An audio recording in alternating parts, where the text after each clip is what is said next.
ఇండియాను ముక్కలు చేయాలి.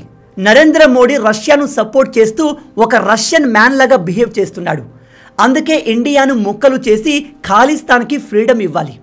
కేవలం ఇంతే కాదు, ఇక్కడ ఇంకో ట్వీట్ని చూడండి. వెంటనే ఇండియాను ముక్కలు చేసేయాలి, అంటే ఇండియాను డిఫరెంట్ కంట్రీస్ లాగా డివైడ్ చేయాలి. అండ్ రాహుల్ గాంధీని సపోర్ట్ చేసి ఇండియాకు ప్రైమ్ మినిస్టర్ని చేయాలి అంట. ఈ మాటలు వింటుంటే రక్తం మరిగిపోతుంది కదూ. ఇలాంటి చిల్లర పోస్టులు పెట్టింది ఎవరో తెలుసా? వెస్ట్రన్ దేశానికి చెందిన, స్పెసిఫికల్లీ యూరప్కి చెందిన ఒక వ్యక్తి.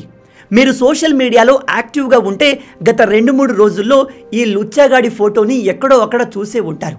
ఈ పోస్టులు చేసింది వీడే. దురదృష్టం ఏమిటంటే వీడు చేసిన పోస్ట్ మన ఇండియాలో ఎంతగా వైరల్ అయిందంటే కొంతమంది అపోజిషన్ పార్టీల వాళ్ళు దీన్ని వాళ్ళ అఫీషియల్ పేజ్లో పోస్ట్ చేసి ఈ చిల్లరగాడు మాట్లాడిన మాటలకు మన ప్రెసిడెంట్ గవర్నమెంట్ని క్రిటిసైజ్ చేస్తున్నారు. సిచ్యువేషన్ ఎంత సీరియస్ అయింది అంటే ఏకంగా భారత ప్రభుత్వం ఈ విషయాన్ని గమనించి వీడి అకౌంట్ని ఇండియాలో బ్యాన్ చేసింది. మీరు ఇక్కడ చూడవచ్చు, వీడు పేరు గంతర్. వీడు ఆస్ట్రియా దేశానికి చెందినవాడు. వీడు చెప్తాడు, ఇండియాను ముక్కలు చేసే సమయం వచ్చింది. మోడీ రష్యాకు సపోర్ట్ చేస్తున్నాడు, అందుకే ఇండియాను ముక్కలు చేసి ఖాళిస్తాన్కి ఫ్రీడమ్ ఇవ్వాలి అని పిచ్చి కూతలు కూస్తున్నాడు. ఈ సెకండ్ పోస్ట్ను చూడండి. వీడు మళ్ళీ ఇండియాను వెంటనే ముక్కలు చేసేయాలి అండ్ ఇండియాలో ఉన్న రాహుల్ గాంధీని సపోర్ట్ చేసి అతన్ని ప్రైమ్ మినిస్టర్ చేయాలి అంట. అంటే వీడి ఉద్దేశం ఏంటి? ఇండియాను నాశనం చేయాలి అంటే రాహుల్ గాంధీ ప్రైమ్ మినిస్టర్ అవ్వాలి అనా? మన ఇండియా చెడును కోరుకునే ఒక వ్యక్తి రాహుల్ గాంధీని ప్రైమ్ మినిస్టర్ చేయాలి అని ఎందుకు అనుకుంటున్నాడు?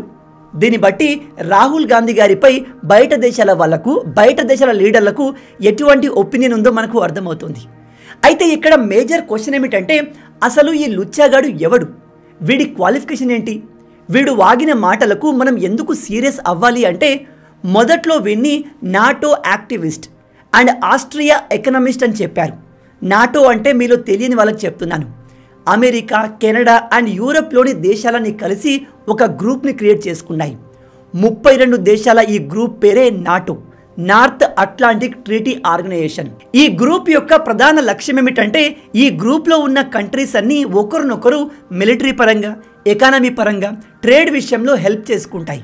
ఇంకో మేజర్ విషయం ఏమిటంటే ఈ గ్రూప్లో ఏ కంట్రీ పైన అయినా వేరే దేశం వాళ్ళు అటాక్ చేస్తే ఈ గ్రూప్లో ఉన్న మొత్తం 32 దేశాలు కలిసి ఆ అటాక్ చేసిన కంట్రీ పైన దాడి చేస్తాయి. అంటే మనం ఈ గ్రూప్లో ఉన్న ఏ ఒక్క కంట్రీ పైన దాడి చేసినా ఆ మొత్తం గ్రూప్ పైన దాడి చేసినట్టే. అప్పుడు వాళ్ళంతా కలిసి మనపైన యుద్ధానికి వస్తారు. అలాంటి నాటో గ్రూప్ యాక్టివిస్ట్ వీడు. అండ్ ఇంకా కొన్ని మీడియా హౌసెస్ వీడు నాటో ఎన్లార్జ్మెంట్ కమిటీ మెంబర్ అని కూడా చెప్తున్నారు. అయితే అసలు వీడు ఎవడు? వీడి ఇంపార్టెన్స్ ఏంటి? వీడిని మనం సీరియస్ తీసుకోవాల్సిన అవసరం ఉందా లేదా అనే విషయం పైన నేను కాస్త రీసెర్చ్ చేస్తే కొన్ని ఇంపార్టెంట్ విషయాలు బయటపడ్డాయి. ఫస్ట్ ఆఫ్ ఆల్, వీడు నాటోతో కానీ ఆస్ట్రియా గవర్నమెంట్తో కానీ ఎటువంటి కనెక్షన్లో లేడు. వీడికి ఎటువంటి అఫీషియల్ పొజిషన్ లేదు. వీడు ఆన్లైన్లో వైరల్ అవ్వాలి అనే ఇంటెన్షన్ కలిగిన ఒక సామాన్యుడు. అయితే ఈ మధ్య అమెరికా మన ఇండియాకు అగెన్స్ట్గా చాలా అగ్రెసివ్ స్టేట్మెంట్లు ఇస్తుంది. ఒకడంటాడు ఇండియా అమెరికా ముందు లొంగిపోవాలి అని, ఇంకోడంటాడు మోడీ సంగతి ట్రంప్ చూసుకుంటాడు అని, ఇంకోడంటాడు ఇండియా బ్రిక్స్ నుంచి బయటకు వచ్చేయాలి అని. ఇలా ఇష్టం వచ్చిన స్టేట్మెంట్లు ఇస్తున్నారు. అలాంటి స్టేట్మెంట్లు చూసి వీడు కూడా ఇన్స్పైర్ అయి ఇండియా పైన హేట్ పెంచుకొని మన ఇండియాను ముక్కలు చేయాలి, నరేంద్ర మోడీని ప్రైమ్ మినిస్టర్ పదవి నుంచి దించేయాలి, ఖాళిస్తాన్కి ఫ్రీడమ్ ఇవ్వాలి. ఇంకో విచిత్రమైన స్టేట్మెంట్ ఏమిటంటే రాహుల్ గాంధీని సపోర్ట్ చేసి భారతదేశానికి ప్రైమ్ మినిస్టర్ని చేయాలి అని చెప్తున్నాడు. అయితే వీడికి మనం అంతగా ఇంపార్టెన్స్ ఇవ్వాల్సిన అవసరం లేదు. వీడు నోబడీ. వీడు ఇచ్చే స్టేట్మెంట్ వల్ల ఎటువంటి ఇంపాక్ట్ మన ఇండియా పైన ఉండదు. కానీ ఇక్కడ సాడ్ న్యూస్ ఏమిటంటే వీడి పోస్ట్ వైరల్ అవడంతో చాలామంది వెస్టర్న్ దేశాల ప్రజలు వీని పోస్ట్ని లైక్ చేయడం, వీడి ఐడియాస్ను సపోర్ట్ చేయడం చేస్తున్నారు. దీన్ని బట్టి మనం అర్థం చేసుకోవచ్చు ఈ వెస్టర్న్ దేశాల్లో ఒక సైజబుల్ పాపులేషన్ ఇండియాను ముక్కలు చేయాలి, ఇండియాను నాశనం చేయాలి అనే మైండ్ సెట్ కలిగిన వాళ్ళు ఉన్నారు. అయితే ఇక్కడ నాకు ఆశ్చర్యం కలిగిన విషయం ఏమిటంటే కేవలం వీడొక్కడే కాదు, మన ఇండియాకు అగెన్స్ట్గా మాట్లాడే ప్రతి ఒక్కరూ రాహుల్ గాంధీని సపోర్ట్ చేస్తారు. అలా ఎందుకు? వీళ్ళు మన ఇండియాను హేట్ చేస్తూ మన చెడును కోరుకుంటూ రాహుల్ గాంధీని సపోర్ట్ చేయడం ఏంటి? వీళ్ళు రాహుల్ గాంధీ పవర్లోకి వస్తే ఇండియాను మనం ఏం చేయాల్సిన అవసరం లేదు, ఆటోమేటిక్గా ఇండియానే సర్వనాశనం అవుతుంది అనుకుంటున్నారా? ఎందుకంటే మన దేశ చెడును కోరుకునేవాడు ఒక పర్టిక్యులర్ లీడర్ని సపోర్ట్ చేస్తున్నాడు అంటే ఆ దేశాన్ని నాశనం చేయడానికే కదా. అంటే వీడు పలానా వ్యక్తి పవర్లోకి వస్తే ఆ దేశం స్వయంగా నాశనం అవుతుంది అనుకుంటున్నాడా? ఇక ఈ టాపిక్ని మరింత లాగితే బాగోదు. బట్ నేను ఏం చెప్పాలనుకుంటున్నానో మీకు అర్థమైంది అనుకుంటున్నాను. ఎందుకు ఇండియాకు అగెన్స్ట్గా మాట్లాడే ఈ ఫారెన్ ప్రజలు, ఫారెన్ లీడర్లు రాహుల్ గాంధీని సపోర్ట్ చేస్తారు అనేది నా క్వశ్చన్.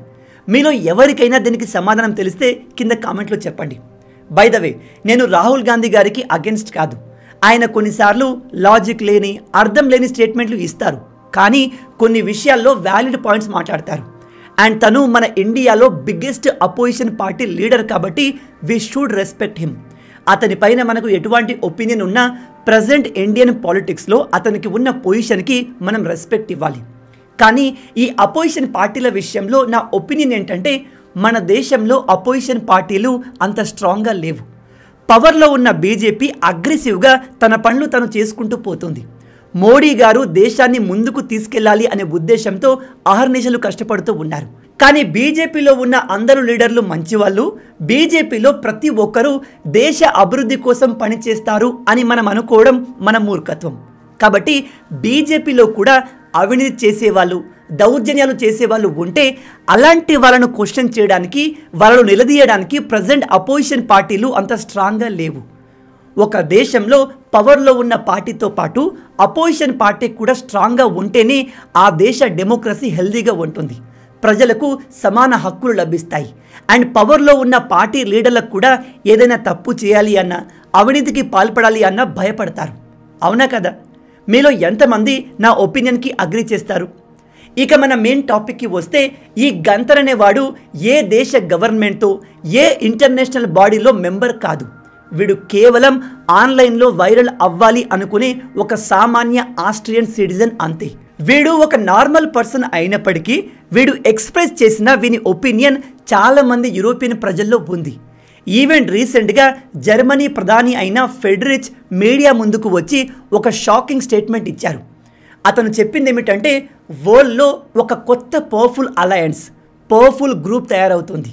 అదే ఇండియా, రష్యా అండ్ చైనా. ఈ గ్రూపును చూసి ప్రజెంట్ నాటో దేశాలు భయపడుతున్నాయి అని చెప్తున్నాడు. ఎన్ని రోజులు ప్రపంచాన్ని వెస్ట్ దేశాలు డామినేట్ చేశాయి, కానీ ఇప్పుడు ఈ 3 పవర్ఫుల్ దేశాలు ఒకే చోట చేరడంతో వరల్డ్ డైనమిక్స్ మొత్తం మారబోతున్నాయి. ఇన్ని రోజులు మేము అంటే యూరప్ దేశాలు రష్యాకు భయపడ్డాము, కానీ ఇప్పుడు ఈ 3 దేశాలు కలిసి అంతకన్నా పవర్ఫుల్గా మారాయి. కాబట్టి మేము ఇప్పుడు ఈ గ్రూప్ని చూసి భయపడుతున్నాము అని ఓపెన్గా యాక్సెప్ట్ చేశాడు. ఒక రకంగా ఇతను చెప్పింది నిజం కూడా. ఎందుకంటే మీరు ఈ 3 దేశాలు రష్యా, చైనా, ఇండియాను క్లియర్గా గమనిస్తే వీళ్ళ దగ్గర ప్రపంచాన్ని డామినేట్ చేయడానికి కావలసినవి అన్నీ ఉన్నాయి. టెక్నాలజీ, ఇన్నోవేషన్, హ్యూమన్ క్యాపిటల్, ఇలా ప్రతిదీ ఈ 3 దేశాల దగ్గర అవైలబుల్ ఉంది. రష్యా ఈ మధ్య టెక్నాలజీ పరంగా చాలా వేగంగా ముందుకు సాగుతుంది. మనం ఏరోప్లేన్స్ గురించి మాట్లాడితే ప్రజెంట్ ప్రపంచంలో ఏరోప్లేన్స్ని మ్యానుఫ్యాక్చర్ చేసే కంపెనీలు చాలా తక్కువ. అందులో ఒకటి ఎయిర్బస్, ఇది అమెరికాకు చెందింది. రెండవది బోయింగ్, ఇది యూరప్కు చెందింది. ఇవి తప్పితే వేరే ఆప్షన్ ప్రపంచ దేశాల దగ్గర లేదు. ఈవెన్ ప్రజెంట్ మన దేశంలో ఆపరేట్ అవుతున్న ఏ ఏరోప్లేన్ని చూసినా మ్యాక్సిమం ఈ 2 కంపెనీస్కి చెందినవే ఉంటాయి. అయితే రీసెంట్గా రష్యా సొంతంగా ఏరోప్లేన్ని తయారు చేయడం మొదలుపెట్టింది. మీరు ఇక్కడ ఆర్టికల్లో చూడవచ్చు. రష్యా మొట్టమొదటిసారిగా ఫుల్లీ డొమెస్టిక్ అంటే కంప్లీట్ స్వదేశీ టెక్నాలజీతో ఒక ఏరోప్లేన్ని తయారు చేసింది. ఇక్కడ మీకు ఫోటోలో కనిపిస్తుంది ఒక సూపర్ జెట్ మోడల్ SJ-100. ఇందులో రష్యా సూపర్ సక్సెస్ అయింది. ఇది ఒక మేజర్ టెక్నాలజికల్ అచీవ్మెంట్. చైనా కూడా సొంతంగా ఏరోప్లేన్స్ని మ్యానుఫ్యాక్చర్ చేస్తుంది. కాకపోతే వాటిని ప్రపంచ దేశాలు కొనడానికి అంతగా ఇంట్రెస్ట్ చూపట్లేదు. మన ఇండియా కూడా చైనా ఏరోప్లేన్స్ని కొనాలి అనుకోదు. రేపు ఈ వెస్టర్న్ దేశాలతో మనకు ఏదైనా పెద్ద గొడవ జరిగితే మనం ఏరోప్లేన్స్ని కొనాలి అనుకుంటే గొడవ జరిగినప్పటికీ మనం మళ్ళీ వీళ్ళ దగ్గరికే వెళ్ళాలి. ఎందుకంటే మనకు వేరే ఆప్షన్ లేదు. అయితే ఇప్పుడు మనకు రష్యా దగ్గర ఏరోప్లేన్స్ని కొనే ఆప్షన్ ఉంది.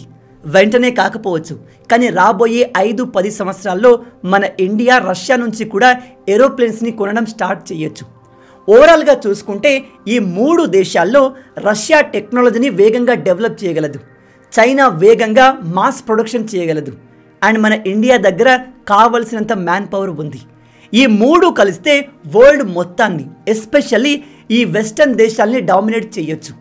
అందుకే రీసెంట్గా జరిగిన చైనాలోని SCO సమ్మిట్ తర్వాత యూరప్ లీడర్స్లో ఒక భయం స్టార్ట్ అయింది.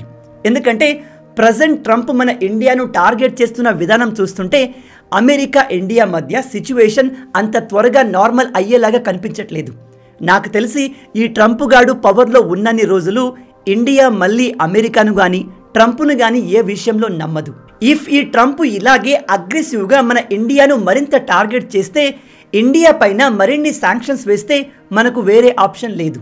కాబట్టి మనం చైనా రష్యాతో మరింత క్లోజ్ అవుతాం. మన 3 దేశాల మధ్య ట్రేడ్ని ఇంకా పెంచుతాము. దీంతో వెస్ట్ అండ్ ఈస్ట్ మధ్య ఖచ్చితంగా ఒక డిఫరెన్స్ క్రియేట్ అవుతుంది. రేపు ఏదైనా విషయంలో ఒక చిన్న క్లాష్ అయినా, గొడవ జరిగినా ఈ 3 దేశాలు కలిసి వెస్ట్కు వార్నింగ్ ఇవ్వాల్సిన పరిస్థితి కూడా రావచ్చు.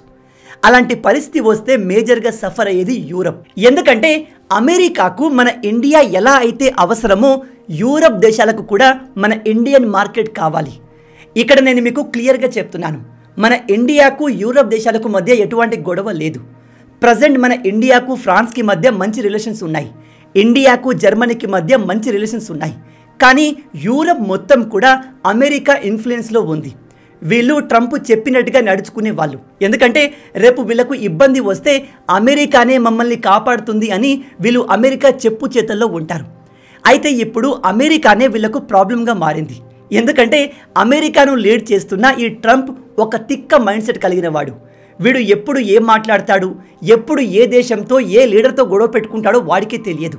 వీడు గొడవ పెట్టుకుంటే వీడి వెనకాల ఉన్న వీళ్ళంతా కూడా ఆ దేశానికి, ఆ లీడర్స్కి అగెన్స్ట్గా మారుతారు. దాంతో యూరప్ బాగా నష్టపోతుంది. ఇప్పుడు యూరప్ మన ఇండియాకు అగెన్స్ట్ కాదు, కానీ అమెరికా మన ఇండియాకు అగెన్స్ట్గా మారింది. కాబట్టి ఈ ముసలోడు యూరప్ని కూడా ఇండియన్ మార్కెట్ పైన, ఇండియన్ ప్రొడక్ట్స్ పైన శాంక్షన్స్ వేయమని అడుగుతున్నాడు. ఇండియా పైన శాంక్షన్స్ వేయడం యూరప్ దేశాలకు ఇష్టం లేకున్నా వాళ్ళు వేయాల్సి ఉంటుంది. ఎందుకంటే ఎట్ ద ఎండ్ వాళ్లకు మన ఇండియా కంటే అమెరికా అవసరమే ఎక్కువగా ఉంటుంది. ఇప్పుడు యూరప్ పరిస్థితి ఎలా మారింది అంటే అటు అమెరికాకు అగెన్స్ట్గా మాట్లాడలేరు, ఇటు ఇండియాకు అగెన్స్ట్గా మాట్లాడలేరు. మధ్యలో ఇరుక్కున్నట్టుగా వీళ్ళ పరిస్థితి మారింది. అండ్ ఈ ముసలోడు పవర్లోకి వచ్చే ముందు యుద్ధాలు జరగకూడదు, యుద్ధాలు ఉండకూడదు, నేను పవర్లోకి వచ్చిన వెంటనే రష్యా యుక్రెయిన్ యుద్ధాన్ని ఒక్క రోజులో ఆపేస్తాను, ఇజ్రాయెల్ గాజా మధ్య జరుగుతున్న యుద్ధాన్ని కూడా ఆపేస్తాను అని చెప్పాడు. అయితే వీడు ఈ 2 యుద్ధాల్ని ఆపకపోగా ఇప్పుడు కొత్త యుద్ధాన్ని స్టార్ట్ చేయబోతున్నాడు. మీలో తెలియని వాళ్ళకి చెప్తున్నాను, అమెరికా వెనుజులా పైన యుద్ధానికి సిద్ధమైంది. వీళ్ళిద్దరి మధ్య ఏదైనా గొడవ ఉందా అంటే నో. ఈ ట్రంప్ గాడికి అంటే అమెరికాకు వెనుజులాలో ఉన్న ఆయిల్ కావాలి. వెనుజులాలో ప్రపంచంలోనే అత్యధికంగా ఆయిల్ నిల్వలు ఉన్నాయి. వాటి మీద అమెరికా కన్ను పడింది. ఈ టాపిక్ గురించి నేను ఆల్రెడీ ఒక డీటెయిల్ వీడియో ప్లాన్ చేస్తున్నాను.